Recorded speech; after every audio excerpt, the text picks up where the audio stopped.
Group 1, group 2 ద్వారా 56,000 మంది నిరుద్యోగులకు ఉద్యోగం కల్పించామని, మరో 30,000 ఉద్యోగాలకు ప్రణాళిక సిద్ధం చేస్తున్నామని ఉప ముఖ్యమంత్రి భట్టి విక్రమార్క అన్నారు.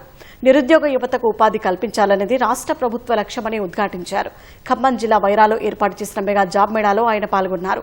రాజకీయాలకు అతీతంగా మెగా జాబ్ మేళా నిర్వహిస్తున్నామని, యువత వచ్చిన ప్రతి అవకాశాన్ని సద్వినియోగం చేసుకోవాలన్నారు. చిన్నదో పెద్దదో అని కాకుండా వచ్చిన ప్రతి అవకాశాన్ని అందిపుచ్చుకోవాలి. అది చేస్తూ ఇంకా పెద్దదాని కోసం, పెద్ద ఉద్యోగం కోసం మీ ప్రయత్నాలు చేసుకుంటూ ముందుకు పోవచ్చు. ఈ రాష్ట్ర ఆవిర్భావమే ఉద్యోగాల కోసం. 10 సంవత్సరాలు గ్రూప్ 1 పరీక్షని నిర్వహించుకోలేదు.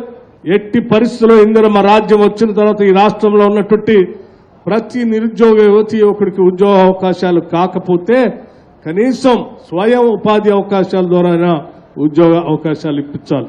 చదువుకున్న ప్రతి వ్యక్తి కూడా తన మేధస్సు ఈ సమాజానికి తన ఉద్యోగం ద్వారా అందించగలిగితే అప్పుడు న్యాయం చేసినటువంటి వాడు అవుతారనేటువంటి ఆలోచనతోనే రాష్ట్ర ప్రభుత్వం రాగానే పబ్లిక్ సర్వీస్ కమిషన్ ప్రక్షాళన చేయడమే కాకుండా గ్రూప్ 1 పరీక్షలు నిర్వహించాం, గ్రూప్ 2 నిర్వహించాం.